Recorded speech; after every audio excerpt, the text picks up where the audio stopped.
क्या अनृतानंद भक्ति मार्ग के सेक्स वर्कर है? हरिओम। कुछ बरस पहले हमने भक्ति मार्ग के कुछ सेक्स वर्कर्स के षड्यंत्र से एक निष्ठ गुरु भक्तों को सावधान किया था। उसके बाद उनका धंधा बंद हो गया और लाखों साधक एक निष्ठ गुरु भक्ति के मार्ग से भ्रष्ट होकर व्यभिचारिणी भक्ति करने से बच गए। अब कुछ महीनों से भक्ति मार्ग के नए सेक्स वर्कर्स वही पाप करके अनेक साधकों को भ्रष्ट कर रहे हैं। इसलिए उनके षड्यंत्र का पर्दाफाश करना आवश्यक है। आप सोचेंगे, क्या कोई साधक या सन्यासी भी सेक्स वर्कर्स हो सकते हैं? हाँ, वे लौकिक दृष्टि से तो चरित्रवान होते हैं, पर भक्ति मार्ग में व्यभिचार फैलाकर अपना उल्लू सीधा करते हैं। इसलिए उनको भक्ति मार्ग के सेक्स वर्कर्स कहने में मुझे कोई संकोच नहीं होता। भगवान श्री कृष्ण ने भी गीता में व्यभिचारिणी भक्ति शब्द का ही उनके लिए उपयोग किया है, जो एक निष्ठ भक्ति नहीं करते। वैसे तो भक्त लौकिक दृष्टि से संयमी, सदाचारी और चरित्रवान हुए हैं, फिर भी उनकी भक्ति व्यभिचारिणी होने के कारण भगवान ने उनको व्यभिचारी भक्त कहा है। संत ज्ञानेश्वर ने भी ज्ञानेश्वरी गीता में अव्यभिचारिणी यानी एक निष्ठ भक्ति की महिमा गाई है। भगवान श्री कृष्ण ने गीता के अध्याय 9 के श्लोक 22 में कहा है, अन्यन्यश्चिन्तयन्तो माम ये जनाः पर्युपासते तेषां नित्याभियुक्तानां योगक्षेमं वहाम्यहम्। ज्ञानेश्वर महाराज इस श्लोक का अर्थ समझाते हुए ज्ञानेश्वरी गीता में कहते हैं, जिसने संपूर्ण मनोयोग पूर्वक अपने आप को मुझे अर्पित कर दिया है, जो उसी प्रकार मेरे सिवा किसी दूसरे को अच्छा नहीं समझता, जिस प्रकार गर्भाशय में पिंड और कोई उद्योग नहीं जानता, और जिसे समस्त जीवन का ही ज्ञान मेरे नाम के रूप में होता है, और इस प्रकार जो एक निष्ठ होकर मेरा चिंतन करता है तथा मेरी उपासना करता है, उसी की मैं भी बराबर सेवा करता रहता हूँ। जब वह पूर्ण मनोयोग पूर्वक एकीकरण करके मेरी उपासना का मार्ग अंगीकार कर लेता है, उसी समय उसकी सब प्रकार से सुव्यवस्था करने का भार या चिंता मुझ पर आ पड़ती है। तब जो बातें उसके करने की होती है, वे सब बातें उसके लिए मुझे करना आवश्यक हो जाता है। माता पक्षिणी अपने उन्हीं बच्चों के लिए अपना जीवन धारण करती है, जिन बच्चों के अभी तक पंख नहीं निकले होते। उसे अपनी भूख प्यास का कुछ भी ध्यान या चिंता नहीं रहती। वह सदा अपने बच्चों के हित के ही सब काम करती है। इसी प्रकार जो लोग सब तरह से मुझ पर विश्वास रखकर मेरी उपासना करते हैं, उनकी सब प्रकार से देखरेख मैं ही करता हूँ। यदि वे मेरे साथ एक रूप होकर मोक्ष की रुचि रखते हैं, तो उनकी वह रुचि भी मैं ही पूर्ण करता हूँ। और यदि उन्हें मेरी सेवा ही अच्छी लगती हो, तो मैं उन्हें प्रेम का दान देता हूँ। इस प्रकार वे लोग अपने मन में जिन जिन बातों की इच्छा करते हैं, वे सब मैं उन्हें बार बार देने लगता हूँ। और इस प्रकार जो कुछ मैं उन्हें देता हूँ, उसके लिए उनकी देख रेख भी मुझे ही करनी पड़ती है। उनका योगक्षेम मुझे ही करना पड़ता है, क्योंकि उनकी सब बातें मुझ पर ही आश्रित रहती है। यहाँ भगवान ने वे सिर्फ एक निष्ठ और अव्यभिचारिणी भक्ति करने वाले भक्त का ही योगक्षेम करते हैं, यह बात कही है।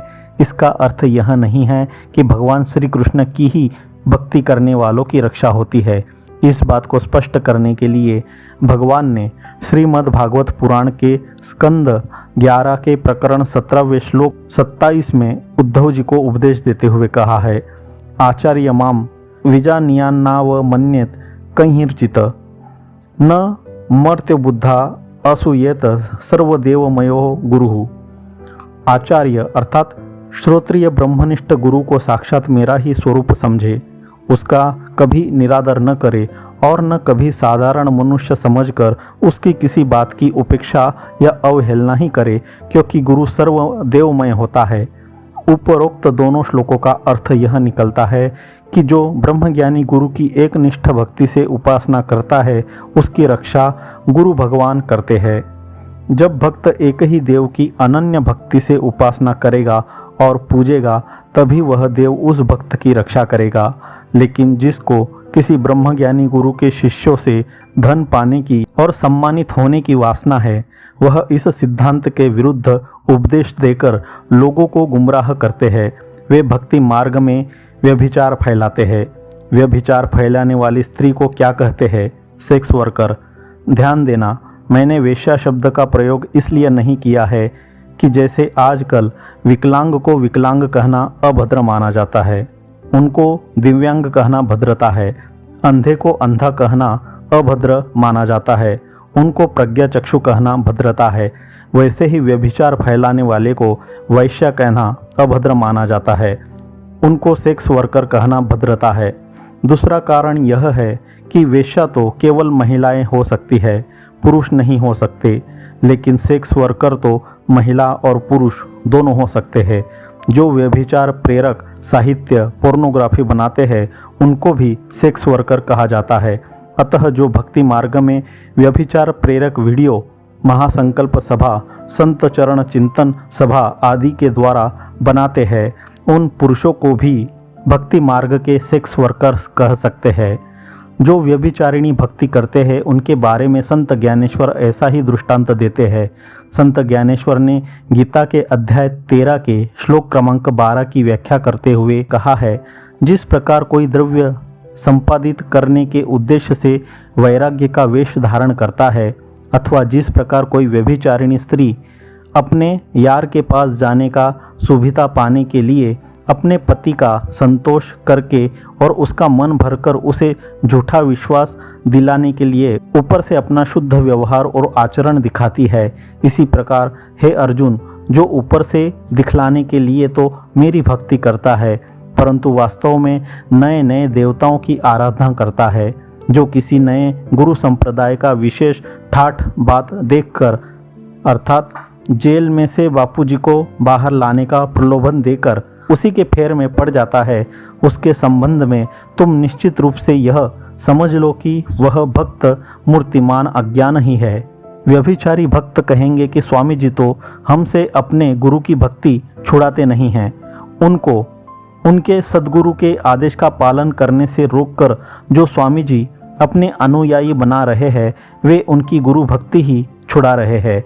जो गुरु के आदेश का पालन नहीं करते और भक्ति मार्ग के सेक्स वर्कर्स के बहकावे से अपने गुरु के आश्रम, गुरु के समर्पित शिष्यों तथा गुरु द्वारा नियुक्त संचालकों की निंदा सुनते हो और सुनकर निंदा दूसरों को भी सुनाते हो, वे गुरु भक्त नहीं हो सकते, वे तो गुरुद्रोही हो गए। जिसने उन एकनिष्ठ गुरु भक्तों को गुरुद्रोही बना दिए और उनको उसका पता भी नहीं चलने दिया, यह है भक्ति मार्ग के सेक्स वर्कर्स की कुशलता और भक्तों की नादानी। स्वामी जी के नाम में थोड़ा परिवर्तन इसलिए किया है कि वे इस शब्द के अधिकारी है। अनृत शब्द का अर्थ है झूठ बोलना, ठगी करना, धोखाधड़ी करना आदि। जिनको झूठ पर झूठ बोलने में और भोले भाले भक्तों को ठगने में ही आनंद आता है, वे है अनृतानंद। और ऐसे लोगों में जो शिरोमणि हो, वे है स्वामी अनृतानंद। स्वामी जी के झूठों का संकलन किया जाए तो एक महाभारत जैसा ग्रंथ बन सकता है। अतः यहाँ कुछ मुख्य झूठों को बताकर ही हमें संतोष मानना पड़ेगा। षड्यंत्र के लिए कौन जिम्मेदार है, यह गुरुदेव ने शुरू में ही कहा था। किसी पार्टी के प्रमुख और उसके बेटे की और इशारा किया था, पर कपट मूर्ति अनृतानंद कहता है कि यह षड्यंत्र आश्रम वालों ने किया है और वे अभी आश्रम में ही हैं। गुरुदेव के सैकड़ों शिष्य जो अभी इस कपट मूर्ति के षड्यंत्र के शिकार हो चुके हैं, वे भी गुरुदेव की बात नहीं मानते, इस कपट मूर्ति की बात को ही मानते हैं। इस षड्यंत्र में प्रमुख पार्टियां, विधर्मी मिशनरी आदि का हाथ है, यह अनेक संत महात्मा बुद्धिजीवियों ने कही है, जिनके लेख ऋषि प्रसाद में प्रकाशित हो चुके हैं। उच्चतम अदालत के वरिष्ठ अधिवक्ता श्री हरिशंकर जैन ने कहा है, आशाराम जी बापू के केस की मैंने FIR व मेडिकल रिपोर्ट देखी है और उसके बाद जो बयान हुए हैं उनको भी मैंने पढ़ा है। उस आधार पर मैं इस निष्कर्ष पर पहुंचता हूं कि केस बिल्कुल बनावटी है, उनको केस में फंसाया गया है। उन्हें फंसाने का सबसे बड़ा कारण था कि उन्होंने ईसाई मिशनरियों को रोकने, धर्मभ्रष्ट हो रहे हिंदुओं को बचाने और हिंदुओं पर हो रहे अत्याचारों के खिलाफ बोलने का साहस किया। गौ हत्या रोकने तथा समाज सुधार करने के अनेक कार्य बड़े स्तर पर किए। इसका दुष्परिणाम कुचक्र के तहत उनको झेलना पड़ा। फिर भी कपट मुनि अमृतानंद कहता है कि यह षड्यंत्र आश्रम वालों ने किया है और वे अभी आश्रम में ही हैं।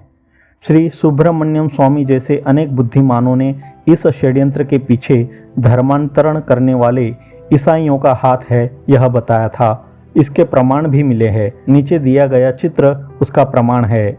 जिस पॉप ने यह षड्यंत्र किया उसका नाम बेनेडिक्ट था। बापूजी को वह पदभ्रष्ट नहीं कर सका। वे तो अब भी करोड़ों दिलों पर राज करते हैं, पर बेनेडिक्ट पदभ्रष्ट हो गया। 600 वर्ष के इतिहास में यह पहली घटना थी कि किसी पॉप ने इस्तीफा दिया हो। 11 फरवरी 2013 के दिन उसने इस्तीफा दिया था। उसका कारण उसने कमजोर स्वास्थ्य बताया था, पर मूल कारण चर्च में व्यापक भ्रष्टाचार ही था। जिस पार्टी के द्वारा पॉप ने षड्यंत्र करवाया था, जो हिंदू धर्म को नष्ट करने पर तुली हुई थी, उस पार्टी का क्या हाल हुआ यह तो आप सब जानते ही हो।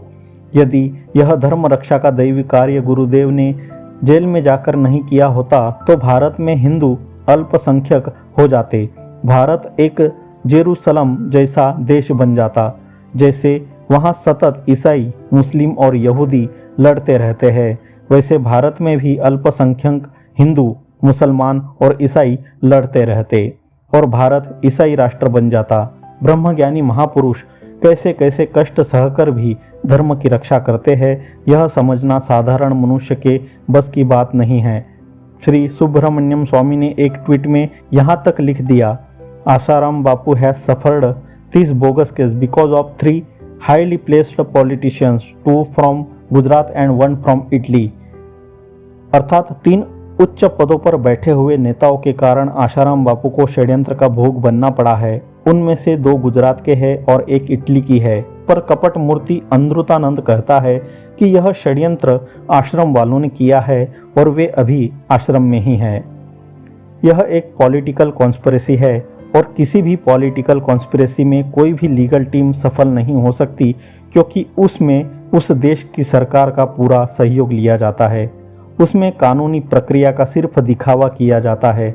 जजमेंट तो पहले से ही निश्चित होता है। हिंदू संतों को बदनाम करने के लिए जो इस प्रकार के षड्यंत्र हुए हैं, जिनके शिकार स्वामी नित्यानंद, कृपालु महाराज, स्वामी श्यामानंद, स्वामी असीमानंद आदि महापुरुष हुए हैं, क्या उनकी लीगल टीम कमजोर थी इसलिए वह उनकी कोई सहाय नहीं कर सकी? क्या उनकी लीगल टीम कमजोर थी इसलिए स्वामी नित्यानंद को भारत छोड़कर अपनी सुरक्षा के लिए दूसरे देश में जाना पड़ा? नहीं, उन्होंने कहा है, Asaram ji Bapu was framed in a false case. It is not prosecution, it is persecution. Asaram ji Bapu को झूठे केस में फंसाए गए हैं। उन पर कोई कानूनी कार्यवाही नहीं की गई थी, अत्याचार किया गया था, यानी कानूनी कार्यवाही के नाम पर अत्याचार ही किया गया था। ऐसी अनेक पॉलिटिकल कॉन्स्पिरेसीज अन्य देशों में भी हुई है जिनमें लीगल टीम कुछ नहीं कर सकी। इंदिरा गांधी ने 25 जून 1975 से 21 मार्च 1977 तक भारत में इमरजेंसी लागू कर दी थी। तत्कालीन राष्ट्रपति फखरुद्दीन अली अहमद ने पूर्व प्रधानमंत्री इंदिरा गांधी के नेतृत्व वाली सरकार की सिफारिश पर जयप्रकाश नारायण, अटल बिहारी वाजपेयी, लाल कृष्ण आडवाणी, जॉर्ज फर्नांडिस सरीखे बड़े नेताओं को जेल में ठूंस दिया गया था। करीब 2 साल तक देश के दिग्गज नेता जेल में थे, तब उनकी लीगल टीम कुछ करके उनको मुक्त क्यों नहीं कर सकी? इस दृष्टांत से यह समझना है कि लोकतंत्र में भी प्रधानमंत्री कानून का दुरुपयोग करके तानाशाही से शासन कर सकते हैं।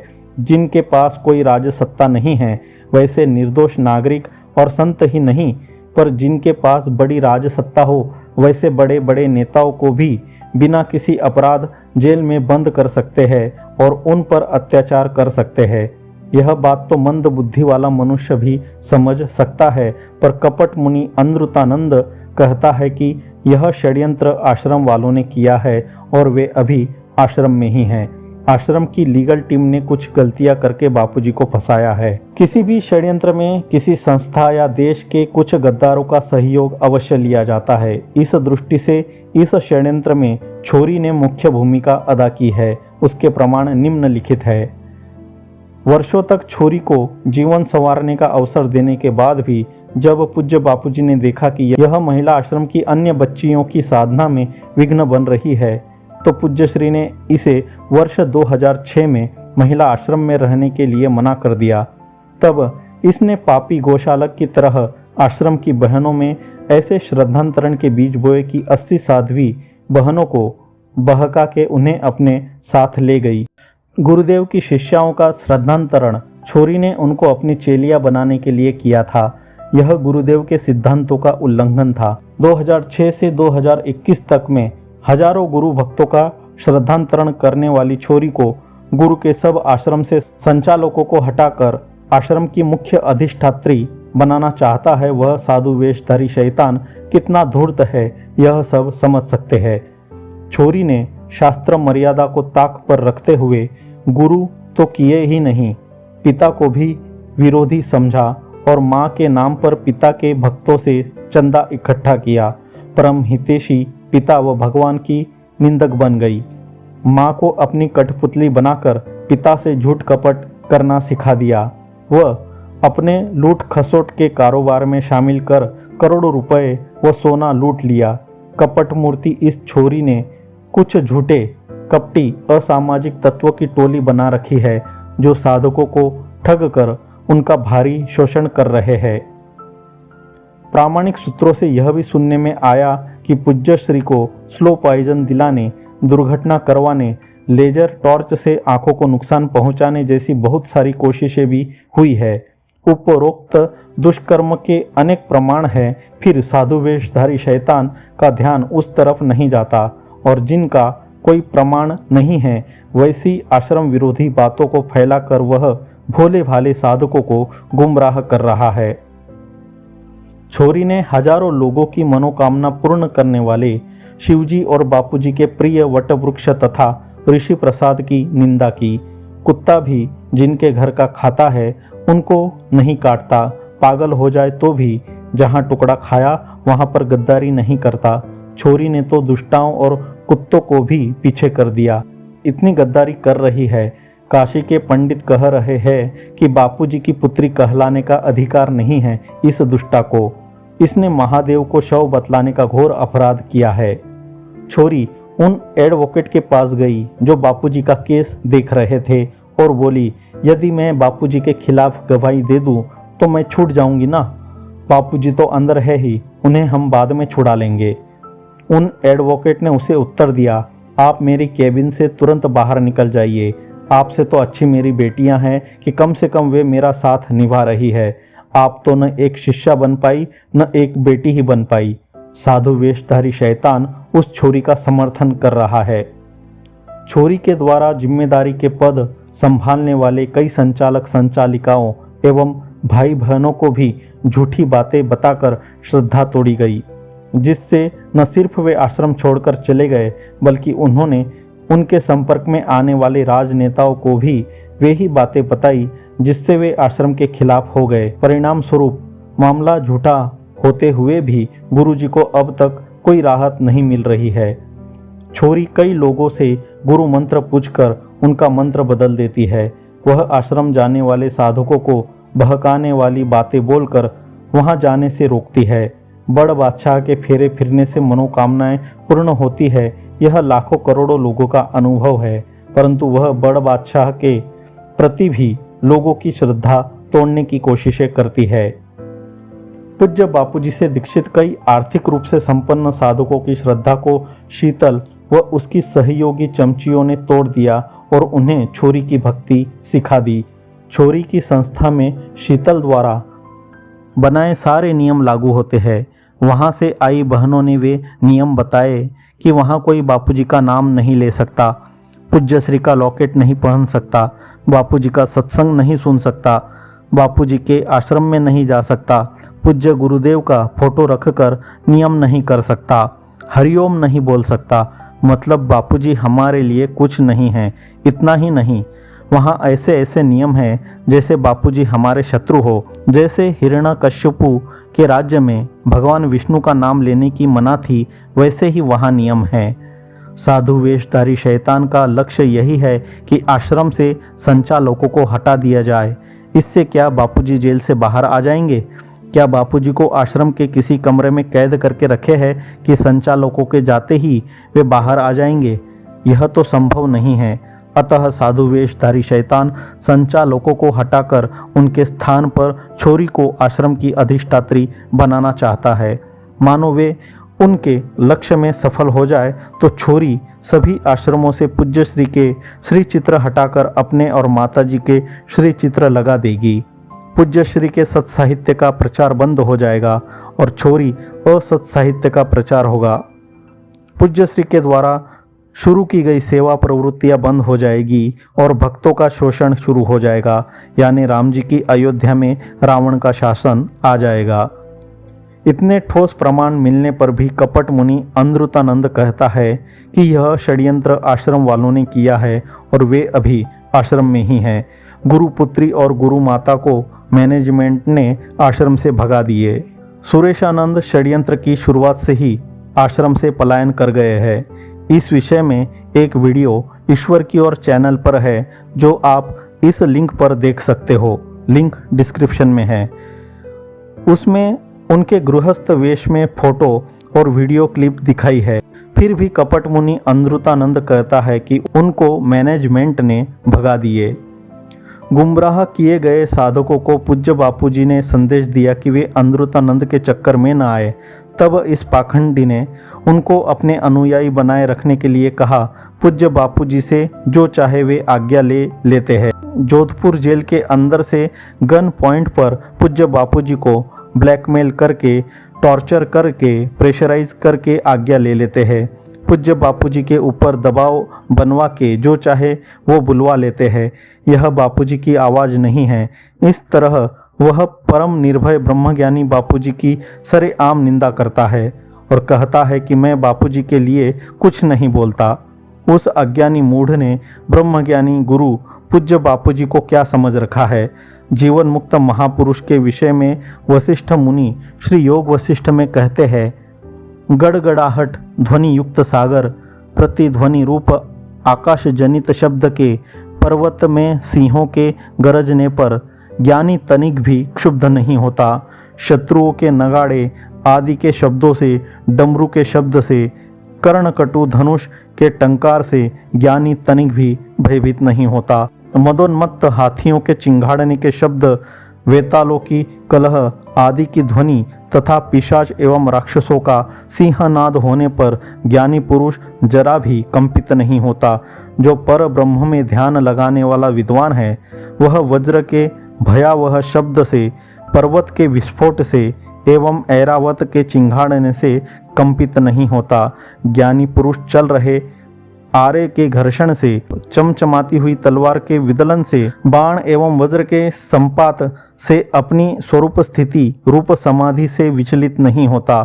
योग वशिष्ठ उपशम प्रकरण सर्ग 93 श्लोक क्रमांक 44 से 48। ज्ञानी पुरुष महर्षि मांडव्य की नाई प्रारब्ध कर्मों से प्राप्त हुई अंगों को संकुचित करने वाली नरक की अरण्य भूमियों में, जहाँ एक पर दूसरे के द्वारा अनेक बर्छी, तोमर आदि शास्त्र विशेषों की वृष्टि हो रही है, वहाँ न भयभीत होता है, न व्याकुल होता है और न तो दीन होता है, परंतु वह सम स्वस्थ मन, मौनी और धीर होकर पर्वत की नाई अटल रहता है। योग वशिष्ठ उपशम प्रकरण सर्ग 93 श्लोक 54 से 55। सनातन धर्म की रक्षा के लिए मैं कुर्बान हो जाऊंगा, पर धर्म की रक्षा करना नहीं छोड़ूंगा, ऐसे वचन वे सत्संग में बोलते थे। आबू के जंगलों में वे मध्य रात्रि को जहाँ भालू रहते थे, उन इलाकों में अकेले घूमते थे। जहरीले सांप की गुफा में रहते थे। ऐसे निर्भय महापुरुष को कोई दबाव डालकर कुछ बुलवा सकता है? ऐसे जीवन मुक्त महापुरुष को अपनी स्वार्थ सिद्धि हेतु यह भयग्रस्त अज्ञानी मनुष्य बताता है और उससे भ्रमित मूढ़ गुरुद्रोही शिष्य उसकी बात को मान लेते हैं और अपने गुरुदेव की आज्ञा का उल्लंघन करते हैं। गुरुदेव ने उनको यहाँ तक कह दिया कि वे उनके गुरु नहीं हैं, फिर भी उन पर कोई असर नहीं होता है। कुसंग का प्रभाव कितना गहरा है। श्रोत्रिय ब्रह्मनिष्ठ पूज्य गुरुदेव, जिनको उनके ब्रह्मज्ञानी गुरु साईं लीला शाह ने ब्रह्मज्ञान दिया, और घाट वाले बाबा स्वामी अखंडानंद सरस्वती, पथिक जी महाराज, श्री राम सुखदास जैसे अनेक महान संत ब्रह्मज्ञानी मानते थे, उनके बारे में कहता है, अगर ब्रह्मज्ञान है तब तो कोई षड्यंत्र कर ही नहीं सकता। मतलब बापूजी ब्रह्मज्ञानी नहीं हैं, इसलिए षड्यंत्र हुआ। उस पाखंडी को किसने किसी ब्रह्मज्ञानी संत की परीक्षा करने का अधिकार दिया है? क्या कोई अज्ञानी किसी ब्रह्मज्ञानी की परीक्षा कर सकता है? वह कहता है कि मैं बापूजी के लिए कुछ नहीं बोलता, और जाहिर में बापूजी को अज्ञानी बताता है। ब्रह्मज्ञानी को अज्ञानी बताने से बड़ी निंदा और कोई हो नहीं सकती। क्या गुरु अर्जुन देव, गुरु तेग बहादुर, मंसूर, सुकरात, संत तुलसीदास आदि अनेक महापुरुष ब्रह्मज्ञानी नहीं थे, इसलिए उनके साथ षड्यंत्र हुआ? कैसी बेतुकी बातें बनाता है यह पाखंडी, नीच, पामर, अमृतानंद। आगे वह कहता है, कोई साधु ऐसा नहीं चाहेगा कि वो जेल में रहे और उसके लाखों करोड़ों शिष्य रोते रहे, इतने कष्ट में रहे। इसका मतलब ऐसा है कि बापूजी के अंदर कोई आध्यात्मिक पावर वगैरह ऐसा नहीं है। उनके आध्यात्मिक पावरों को ही तो आप लोगों ने नष्ट कर दिया। आपको ऊर्जा देनी चाहिए, आपने उनको खा गए, आपको पता है। अब तो वह बापूजी को साधु भी मानने को तैयार नहीं है, क्योंकि उनमें कोई पावर नहीं है। उनका सब पावर शिष्यों ने नष्ट कर दिया। अरे बेवकूफ़, श्री कृष्ण के विरह में 11 वर्ष नहीं, जीवन भर गोपियाँ रोती रही। उनका मतलब यह कि श्री कृष्ण साधु नहीं थे, क्योंकि उन्होंने चाहा था कि यदुकुल का नाश हो जाए। गुरु अर्जुन देव और गुरु हरगोविंद जी बरसों तक जेल में रहे, तब तक उनके हजारों शिष्य विरह वेदना से पीड़ित हुए। उसका अर्थ यह कि गुरु अर्जुन देव और गुरु हरगोविंद सिंह जी साधु नहीं थे। केवल विरह वेदना ही नहीं, ब्रह्मज्ञानी गुरु अपने दैवी कार्य के लिए अपने शिष्यों की युद्ध में बलि भी दे सकते हैं। महान गुरु गोविंद सिंह ने अपने हजारों शिष्यों की मुगलों के साथ युद्धों में बलि देकर हिंदू धर्म की रक्षा की। शिष्य के आत्मसमर्पण की कसौटी के लिए गुरु उनसे अत्यंत क्रूरतापूर्ण व्यवहार भी कर सकता है, जो उनकी सबसे बड़ी करुणा की अभिव्यक्ति के रूप में होता है। अभय कीर्ति एक राजकुमार थे, फिर भी उन्होंने अपना जीवन धर्म के लिए समर्पित कर दिया। नालंदा विश्वविद्यालय में वे उस समय के बौद्ध धर्म के सबसे बड़े विद्वान थे। वे जब ज्ञान लेने के लिए अनेक कष्टों को सहते हुए गुरु तिलोपा के पास गए, तब गुरु ने कहा, ज्ञान चाहिए तो उस ऊंचे मंदिर पर चढ़कर कूद जा। अभय कीर्ति ने आज्ञा का पालन किया। नीचे गिरे तो उनका शरीर कुचल गया, लहूलुहान हो गया, उनको बहुत दर्द होने लगा। तब तिलोपा ने उनको स्पर्श करके स्वस्थ कर दिया और फिर धर्म का एक पाठ पढ़ाया। इस तरह कुल 12 बार उनको मौत के घाट उतारकर गुरु तिलोपा ने 12 बार ज्ञान दिया। कभी उनको आग में कूदने को कहा तो कभी दूसरे ढंग से उनको मार डाला। 2 बार तो उनको लाठी से पीट कर मार डाला। वे अभय कीर्ति बाद में गुरु नरोपा के नाम से प्रसिद्ध हुए। उनके शिष्य मारपा हुए और मारपा के शिष्य मीलारेपा हुए। जो कभी ब्रह्मज्ञानी गुरु को समर्पित हुआ ही नहीं, वह मूढ़ अमृतानंद क्या जाने गुरु को क्या करना चाहिए। क्या ब्रह्मज्ञानी महापुरुष जो अनंत ब्रह्म से एक रूप है, उनकी ऊर्जा कभी नष्ट हो सकती है? कितनी भ्रष्ट मति हो गई है इस पाखंडी साधु अमृतानंद की। ऐसे ब्रह्मज्ञानी संतों की कसौटी उनके बाह्य व्यवहार से करने वाले लोग महामूढ़ होते हैं। ऐसे संतों के बारे में श्री योग वशिष्ठ में मुनि वशिष्ठ जी कहते हैं, महान राज्य में स्थित रहने पर भी उस पुरुष के लिए मनुष्यों से ठसाठस भरा स्थान भी बिल्कुल शून्य है। उस महात्मा के लिए आपत्तियां भी, अर्थात धन तथा बंधु आदि का नाश भी संपत्ति रूप है। वध, बंधन तथा परवशता आदि नाना प्रकार के दुख ही उसके लिए महान उत्सव के तुल्य रहते हैं। यानी उन दुखों को वह जीवन मुक्त महात्मा महान उत्सव के समान मानता है। उसके लिए असमाधि भी समाधि है। दुख को ही वह महान सुख समझता है। उसका वाचिक व्यवहार होने पर भी वह मौन है। यद्यपि उसके सभी कर्म होते ही है, फिर भी उसके वे सब कर्म अकर्म ही हैं। योग वशिष्ठ निर्वाण प्रकरण उत्तरार्ध सर्ग 102 श्लोक 4 और 5। हे श्री रामचंद्र जी, उन महात्माओं को एकांत सेवन, सत्कार एवं पूजन आदि का अभाव, दरिद्रता तथा मनुष्यों द्वारा अपमान, ये सब जैसे सुखी बनाते हैं, वैसे बड़ी बड़ी रिद्धि सिद्धियां सुखी नहीं बनाती, क्योंकि सम्मान तथा धन आदि की समृद्धि होने पर जन समाज के द्वारा प्राप्त हजारों प्रतिष्ठा आदि से तत्वज्ञानी के आत्म सुखानुभव में विच्छेद पड़ने लगता है। ज्ञानी को जेल में नहीं रहना चाहिए, ऐसा जो मूढ़ बुद्धि सोचते हैं वे ध्यान से सुने। ज्ञानी के स्थानादि का नियम नहीं है, यह वशिष्ठ मुनि कहते हैं। कोई ज्ञानी पुरुष पर्वतों की गुफा को अपना घर बनाकर उसमें रहता है, कोई पवित्र आश्रम में रहता है, कोई गृहस्थ आश्रम में ही रहता है, और कोई ज्ञानी तो सदा इधर उधर घूमता रहता है। ज्ञानी पुरुष का कोई एक नियत स्थान नहीं रहता। कोई भीखमंगों के आचरण से युक्त हो पर्यटन करता है, तो कोई एकांत में तपस्वी बनकर रहता है, तो कोई मौन व्रतधारी होकर रहता है, और कोई महात्मा तो ब्रह्म ध्यान में ही परायण रहता है। कोई विख्यात पंडित होता है, तो कोई श्रुति स्मृति का श्रोता भी दिखता है। कोई राजा तो कोई ब्राह्मण तथा कोई अज्ञानी के समान स्थित रहता है। कोई गुटिका, अंजन या खड्ग आदि से सिद्ध होकर आकाशगामी बना रहता है, तो कोई शिल्प कला से अपनी जीविका का संपादन करता है, और कोई पामर के समान रूप धारण कर स्थित रहता है। कोई समस्त आचारों से शून्य होता है, तो कोई आचार अनुष्ठान में श्रोत्रियों का नायक होता है। कोई उन्मत्त पुरुष के तुल्य चरित्र वाला होता है, और कोई संन्यास धर्म धारण कर स्थित रहता है। इस प्रकार अच्छी तरह जो प्रबुद्ध हो गया, वह जहाँ जैसे रहना चाहे वैसे ही यहाँ या वहाँ जहाँ कहीं पर स्थित रहे। उसको वर्णाश्रम धर्म की मर्यादा के परिपालन में आस्था रखने से या किसी तरह के नियम से कोई मतलब नहीं है। कुछ बहकाने वाले लोग कहते हैं यह बापूजी की लीला नहीं है, बापूजी को फंसाया गया है।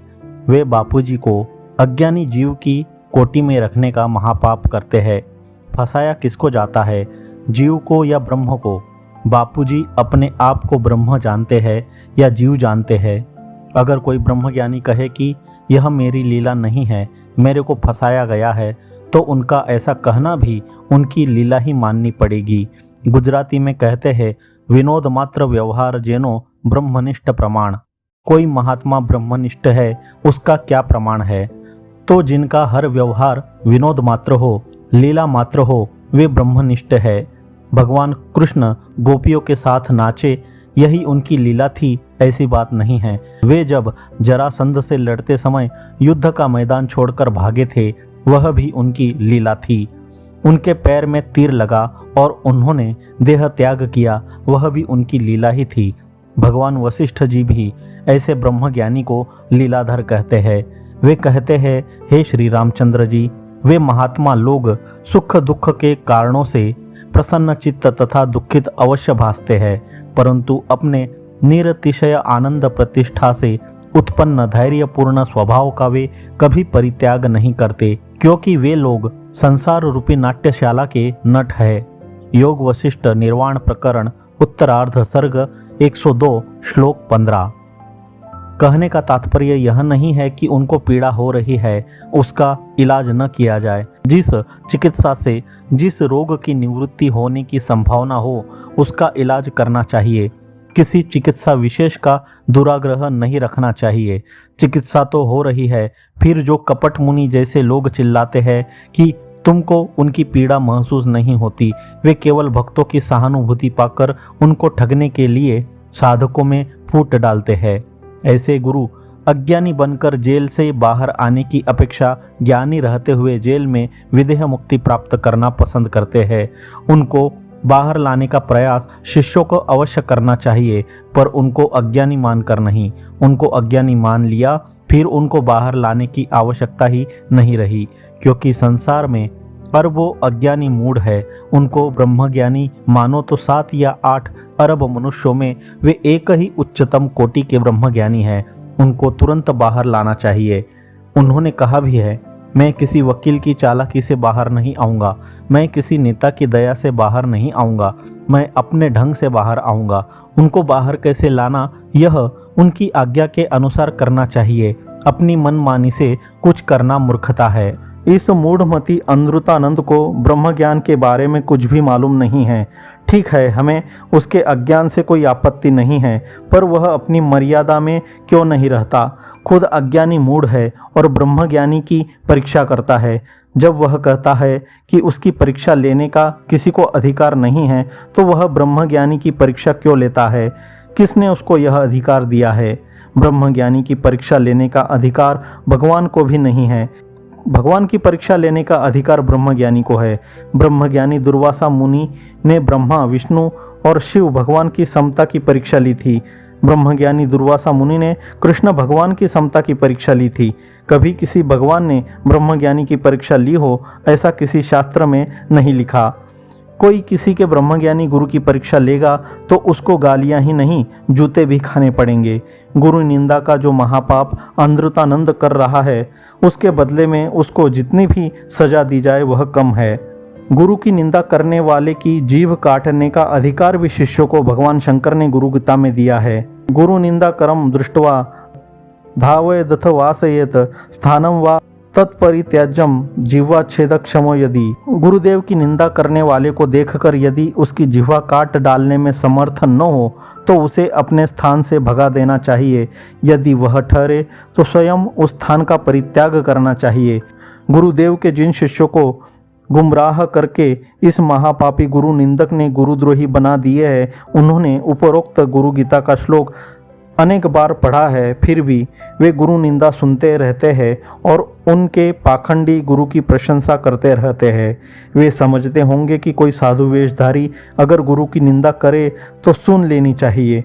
वे नहीं जानते कि गुरु निंदा करने वाला अगर कोई प्रसिद्ध ब्रह्मज्ञानी हो, अरे अपने गुरु के गुरु हो, तो भी उनके प्रति गुरु निंदक जैसा ही आचरण करना सच्ची गुरु भक्ति है।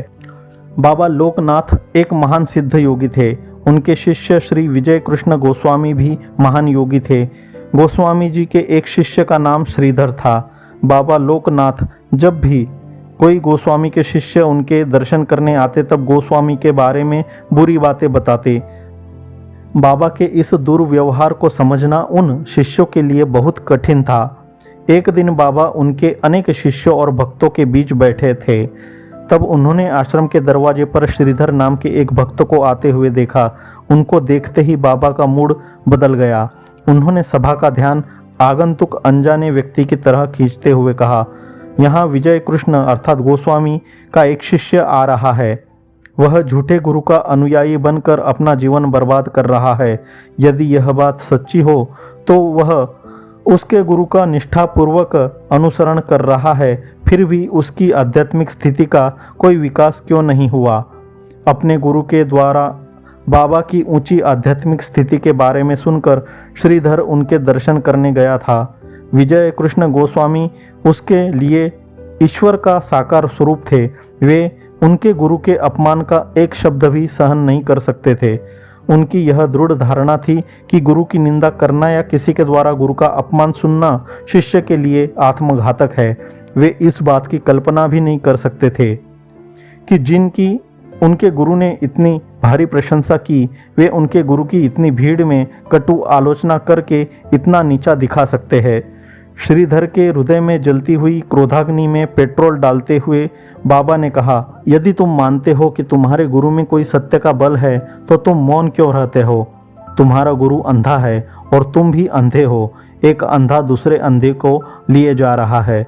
मैं तो तुमको यह सुझाव देता हूँ कि तुम उस गुरु को छोड़कर मेरे पास आ जाओ, फिर तुम स्वयं देखोगे कि कैसे तुमको मैं क्षण भर में ईश्वर का दर्शन कराता हूँ। श्रीधर क्रोध से आग बबूला हो गया। उसने एक बड़ी लाठी उठाई और बाबा को पीटकर मार डालने के इरादे से वह बाबा की तरफ दौड़ा। उसकी दृष्टि से एक साधु के किए गए इस निकृष्ट कार्य का न्यायपूर्ण और सही बदला उसको मौत की सजा देने से ही दिया जा सकता है।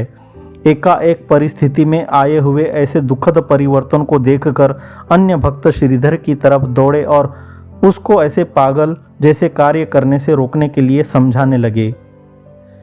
उसी समय बाबा अपने आसन से उठकर बाहें पसार कर श्रीधर के पास पहुंचे और अत्यंत प्रेम से उसका आलिंगन कर दिया। वहां उपस्थित शिष्यों को और अन्य शिष्यों को बाबा यह दिखा रहे थे कि शिष्य के हृदय में गुरु के लिए कितना गहरा प्रेम होना चाहिए। श्रीधर को बाबा अपने कमरे में ले गए और उस पर बहुत प्रेम बरसाते हुए कहा, मैंने तुम्हारे गुरु की निंदा करके तुमको इतना दुख सिर्फ इसलिए दिया कि तुम्हारे इस व्यवहार को मैं देख सकूं। तुम्हारे दिल में जो गुरु के प्रति गहरा प्रेम है, यह देखकर मैं तुम पर बहुत प्रसन्न हूँ। तुम धन्य हो, तुमने सही ढंग से पूरे हृदय से गुरु भक्ति को विकसित की है।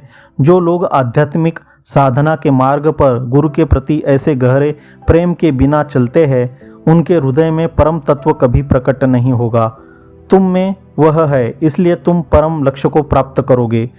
श्रीधर जैसे गुरु भक्त उनके दादा गुरु को भी गुरु निंदा करने पर नहीं छोड़ते और आजकल के तथाकथित शिष्य अपने गुरु की निंदा एक पाखंडी के मुंह से भी सुनते रहते हैं। उनका घोर पतन क्यों नहीं होगा। आगे वह कलयुग का कालनेमी कहता है, भगवान श्री कृष्ण जेल में पैदा हुए, जेल में रहे, कहाँ रहे जेल में, बताओ जरा किस जेल में भगवान श्री कृष्ण को रखा गया। अरे मूढ़ कालनेमी, भगवान श्री कृष्ण को जेल में जन्म लेना पड़ा तो कुछ काल तक तो वे जेल में ही रहे। भगवान श्री राम को भी अपहरण करने मही रावण पाताल में ले गया था और उनको बंदी बनाकर रखे थे। उसका अर्थ यह तो नहीं होता कि श्री राम भगवान अवतार नहीं थे। गुरु अर्जुन देव, गुरु तेग बहादुर, मंसूर, सुकरात, संत तुलसीदास आदि अनेक महापुरुष भी जेल में रहे थे। इसलिए क्या हमें उनको समर्थ महात्मा नहीं मानना चाहिए। कितनी भ्रष्ट बुद्धि है इस कालनेमी की। कालनेमी सदगुरु के शिष्यों से कहता है, अपने आप से परीक्षा लीजिए कि क्या आप शिष्य धर्म का पालन कर रहे हैं कि नहीं। शिष्य धर्म का पालन कर रहे हैं या नहीं, यह कहने का अधिकार गुरु को होता है। कालनेमी एक ब्रह्मज्ञानी शिष्यों का गुरु क्यों बन रहा है।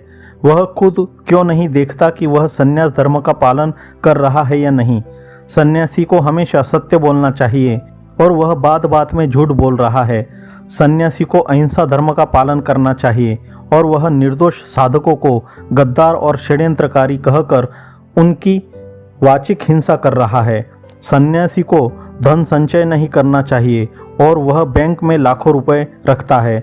सन्यासी को किसी के दरवाजे पर जाकर भिक्षा मांगनी चाहिए और यह यूट्यूब पर पट्टी चलाकर लाखों का चंदा इकट्ठा कर रहा है। सन्यासी को वाहन से यात्रा नहीं करनी चाहिए, पैदल यात्रा करनी चाहिए और यह गाड़ियों में घूम रहा है। सन्यासी को सतत श्रवण, मनन और निधिध्यासन करना चाहिए और यह निर्दोष साधकों में दोष दर्शन करता रहता है। सन्यासी को चेले नहीं बनाने चाहिए और यह ब्रह्मज्ञानी गुरु के शिष्यों का गुरु बन रहा है। यह पाखंडी सन्यासी को किसी पाखंडी ने ही सन्यास दीक्षा दी होगी। सन्यासी के कपड़े पहना दिए और पाखंड करना सिखा दिया। कपट मुनि कहता है, तुम्हारे 9 करोड़ शिष्यों में कोई विद्वान हो तो उसको मेरे चैनल पर बुलाओ और पता करे कि वास्तव में ब्रह्मज्ञान होता क्या है, जिसकी परिभाषा केवल और केवल वेद से निकाल के रखी जाए।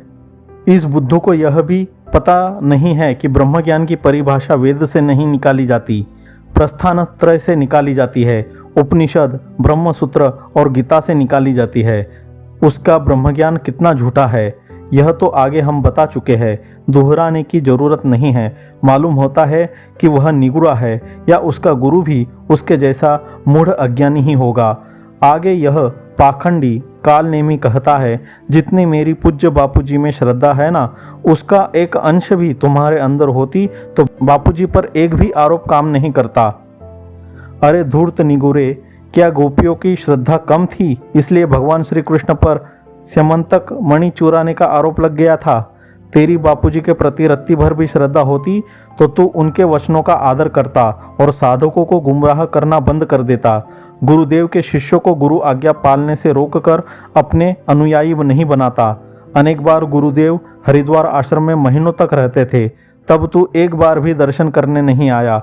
अब भी बापूजी बहुत पीड़ित है ऐसा कहकर साधकों की सहानुभूति पाकर उनको लूटना चाहता है। बापूजी की पीड़ा तुझे महसूस होती तो तू उनसे मिलने जेल में अवश्य जाता। आज तक एक बार भी तू गया नहीं है। बापूजी के प्रति उनके समर्पित शिष्य जितनी भी तेरी श्रद्धा होती तो तू भी बापूजी के चरणों में समर्पित हो गया होता और उनकी हर आज्ञा का पालन करता। श्रद्धा है और समर्पण नहीं है तो वह श्रद्धा का पाखंड ही है।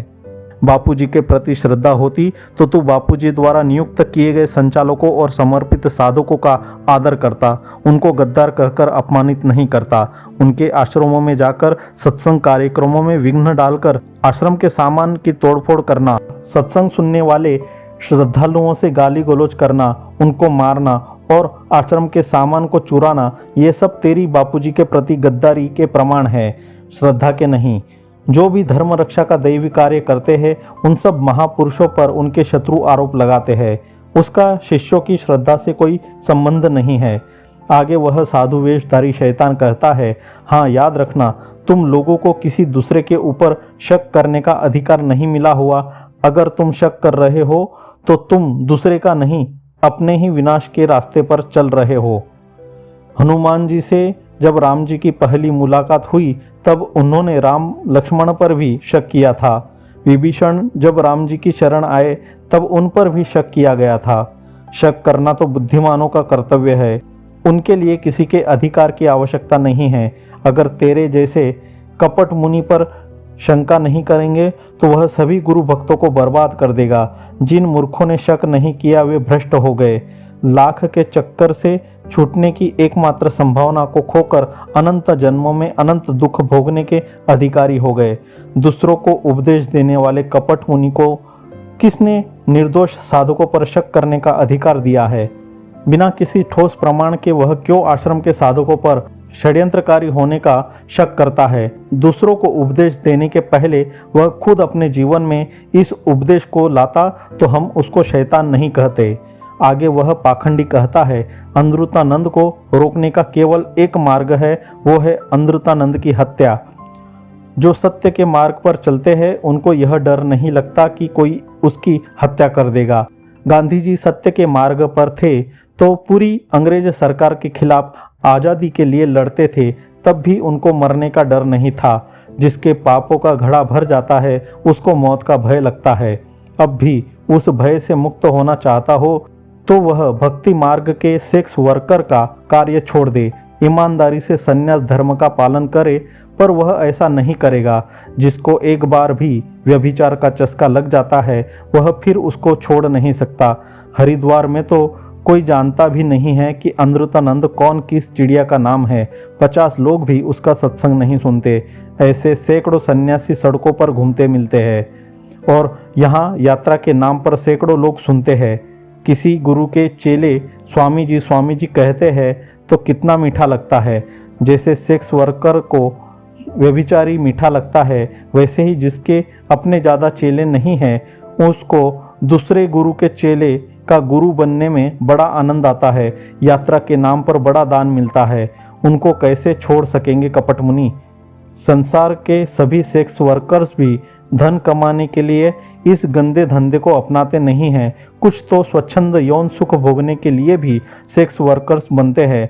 वैसे ही गुरु के शिष्यों से धन न मिले तो भी उनकी प्रशंसा का सुख मिलता है। इसलिए भक्ति मार्ग के सेक्स वर्कर्स उनका गंदा धंधा नहीं छोड़ सकते। वर्षों तक निर्दोष साधकों का खून चूसने वाला कालनेमी आगे कहता है, मैं कल से आज तक केवल एक निर्णय पर पहुंचा हूं कि मैं अकेला चलूं। मैं किसी के भी घर जाकर के अपनी आवश्यकता की पूर्ति करूंगा, लेकिन किसी भी बापूजी के शिष्य या शिष्या के घर तब तक पानी नहीं पीऊंगा जब तक बापूजी व्यासपीठ पर न बैठे। 100 चूहे मारकर बिल्ली हज को चली।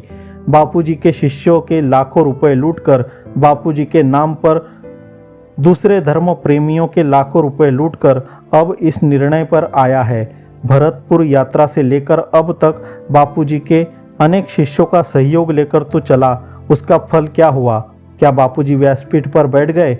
नहीं, बापूजी के हजारों शिष्यों का ईमानदारी की कमाई का पैसा इस बेईमान के पास चला गया।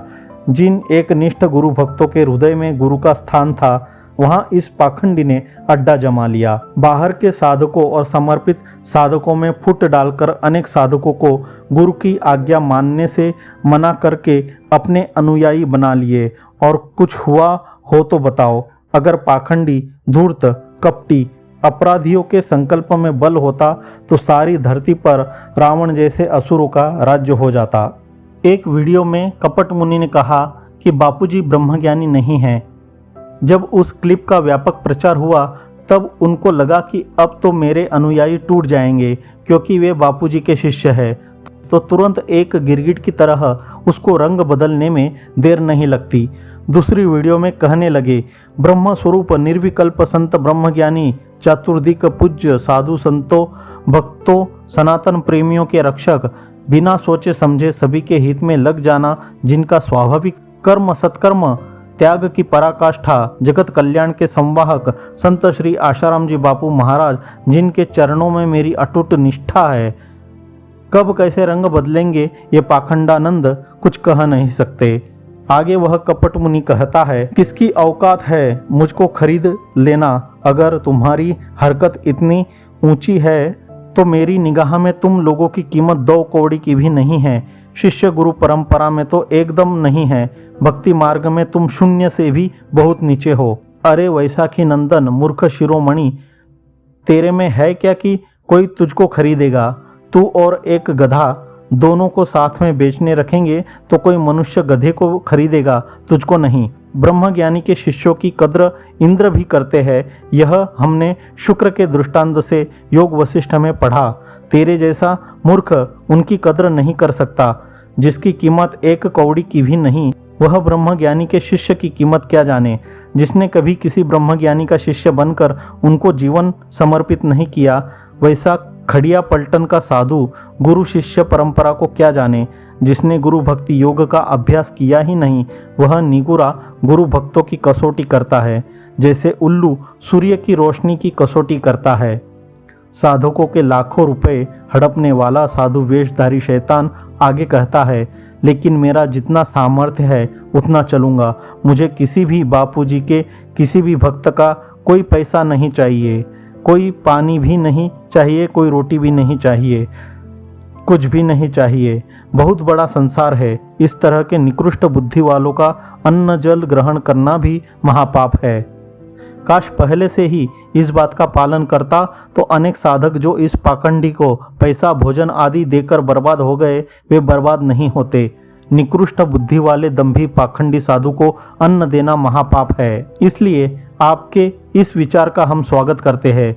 और बापूजी के नाम पर दूसरे लोग जो बापूजी के शिष्य नहीं हैं, उनसे भी अगर दान मांगा तो तुझे महापाप लगेगा, क्योंकि बापूजी ने यह घोषणा अनेक बार की है कि कोई भी व्यक्ति उनके या उनके आश्रम के नाम पर चंदा नहीं करेगा। उन्होंने धर्म रक्षा के जो भी दैवी कार्य किए हैं वो अपने बल से किए हैं। बुद्ध का प्रचार उनके धनिक शिष्यों और राजाओं की सहाय से हुआ था। आदि शंकराचार्य का धर्म रक्षा का कार्य राजाओं के सहयोग से हुआ था। स्वामी विवेकानंद का धर्म प्रचार कार्य उनके विदेशी शिष्यों की आर्थिक सहाय से हुआ था। लेकिन बापूजी ने अपने दैवी कार्य के लिए न किस राज्य सत्ता की सहाय ली, न किसी धनवान की सहाय ली, क्योंकि वे कहते थे कि हमारे दैवी कार्य में अगर पैसे की कमी पड़ेगी तो हम कुबेर भंडारी की बदली कर देंगे। ऐसे स्वायश्री महापुरुष के नाम पर तूने किसी भी लोगों से दान मांगा तो उसका भयंकर फल नरकों में भोगना पड़ेगा। ये आश्रम भिखारियों का नहीं है, शहंशाह का है। आगे तो इस झूठ कपट की मूर्ति ने हद कर दी झूठ बोलने की।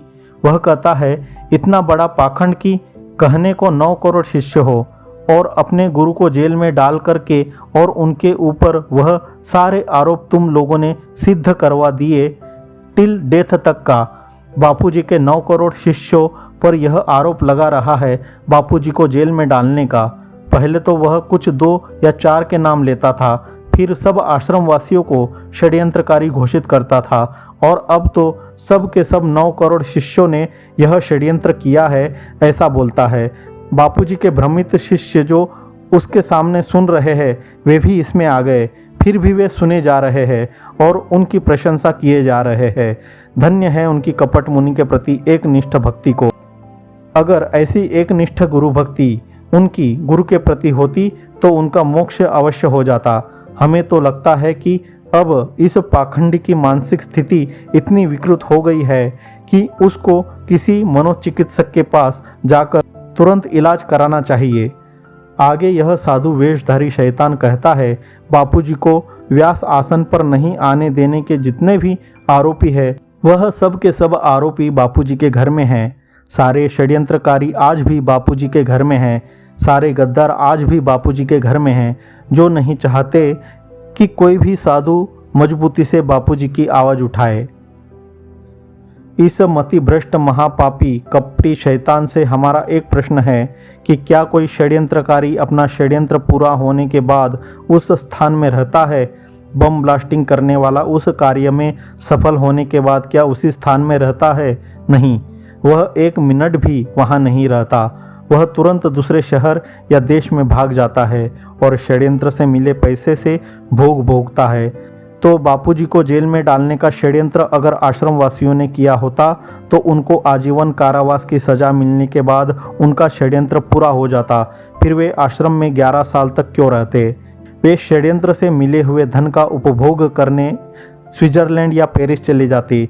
देश की प्रमुख पार्टियों के द्वारा करोड़ों रुपए खर्च करके जिन मिशनरियों ने षड्यंत्र किया हो वह इतना दुर्बल नहीं होता कि उसमें उनको आश्रम वासियों का सहयोग लेना पड़े। जब षड्यंत्र सफल हो गया फिर उनको किसी आश्रमवासी के सहयोग की क्या आवश्यकता रहेगी? गुरुदेव जेल में गए तब से आश्रम का सारा धन आश्रम वासियों के नियंत्रण में है। वे धन लेकर भाग क्यों नहीं गए? वे आश्रम के धन को लुटाकर स्विट्जरलैंड या पेरिस में भोग भोगने के बदले आश्रम में 11 साल से निष्ठापूर्वक सेवा क्यों करते हैं?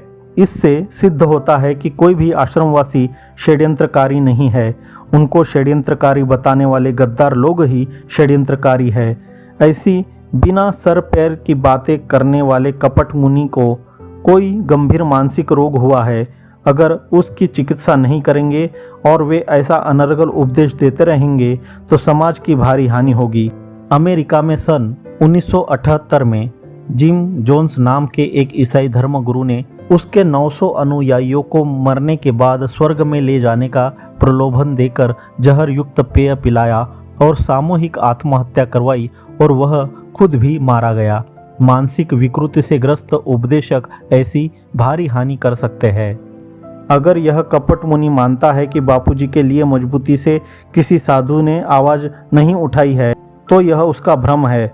जिन महात्माओं और प्रतिष्ठित सज्जनों ने निस्वार्थ भाव से बापूजी के लिए आवाज़ उठाई है उनकी आवाज़ को लाखों करोड़ों लोगों तक आश्रम ने ऋषि दर्शन, ऋषि प्रसाद, मंगलमय चैनल आदि के माध्यम से पहुंचाई है। जो बेईमान लोग बापूजी के लिए आवाज़ उठाने का दंभ करके बापूजी के शिष्यों का आर्थिक और आध्यात्मिक शोषण करते हैं उनकी आवाज़ को तो दबानी ही पड़ेगी। बापूजी के लिए आवाज़ उठाने के नाम पर जो लोग बापूजी के शिष्यों में फूट डालते हैं, बापूजी के शिष्यों को बापूजी की आज्ञा मानने से रोककर अपने अनुयायी बनाकर उनको गुरुद्रोही बनाते हैं, उनके आश्रमों में जाकर सत्संग कार्यक्रमों में विघ्न डालते हैं, आश्रम के सामान की तोड़फोड़ करते हैं, सत्संग सुनने वाले श्रद्धालुओं से गाली गलौज करते हैं, उनको मारते हैं और आश्रम के सामान को चुराते हैं, वे बापूजी के लिए आवाज़ नहीं उठाते, बापूजी की पीठ में खंजर भोंकते हैं। ऐसे मुख में राम बगल में छुरी की उक्ति को चरितार्थ करने वाले पाखंडियों की आवाज़ को तो दबाना ही पड़ेगा।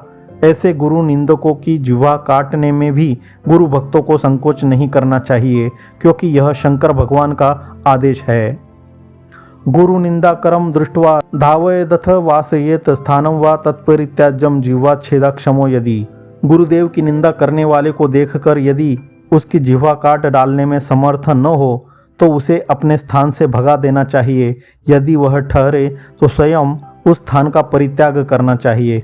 अब तो मालूम हो गया होगा कि भक्ति मार्ग के सेक्स वर्कर किस तरह अपने स्वार्थ के लिए एक निष्ठ भक्तों को व्यभिचारी भक्त बनाते हैं। यह लेख पढ़ने या सुनने के बाद भी भक्ति मार्ग के सेक्स वर्कर उनका गंदा धंधा छोड़ेंगे नहीं, क्योंकि जिनको एक बार भी व्यभिचार का चस्का लग जाता है वह फिर उसको छोड़ नहीं सकता।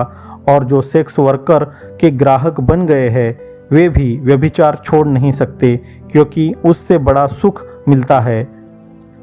पर जो अब तक भक्ति मार्ग के सेक्स वर्कर के शिकार होकर व्यभिचारी भक्त नहीं बने हैं, वे इस पत्र से अवश्य सावधान हो सकते हैं।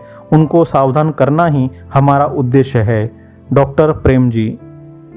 ऊपरयुक्त लेख में जो गुरु भक्तों के उदाहरण दिए हैं, उनके PDF साथ में डिस्क्रिप्शन में दिए हैं।